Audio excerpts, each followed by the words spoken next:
હવે ધોરણ 12 અને કોલેજ પાસ કરેલા વિદ્યાર્થીઓ માટે જો આપનું સપનું હોય કે આપે છે એ કલેક્ટર બનવું છે, કમિશનર બનવું છે, આઈએએસ બનવું છે, આઈપીએસ બનવું છે, ડીવાયએસપી બનવું છે, મામલતદાર બનવું છે, તો આ બધા સપના માટે છે એ એક્ઝામ આપવી પડે છે જેનું નામ છે યુપીએસસી અને જીપીએસસીનું.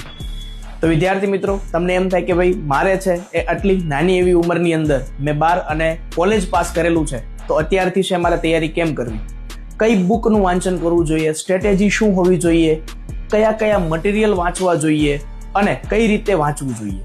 તો વિદ્યાર્થી મિત્રો, તમારે ચિંતા કરવાની જરાય જરૂર નથી, કારણ કે આઈસ રાજકોટ આપના માટે લઈને આવ્યો છે એક ઓફલાઈન યુપીએસસી જીપીએસસીનો સેમિનાર કે જેની અંદર આપને યુપીએસસી અને જીપીએસસીની તમામ મૂંઝવણ જેવી કે રીડિંગ શેડ્યુલ કઈ રીતના બનાવડાવવું, ટાઈમ ટેબલ શું હોઈ શકે છે, કયા પુસ્તકોનું વાંચન કરવું અને કઈ રીતના છે સારા એવા પ્રિલિમ્સ, મેન્સ અને ઇન્ટરવ્યુના માર્ક છે કવર કરવા, એની તમામ માહિતી આ સેમિનારની અંદર આપને આપવામાં આવશે.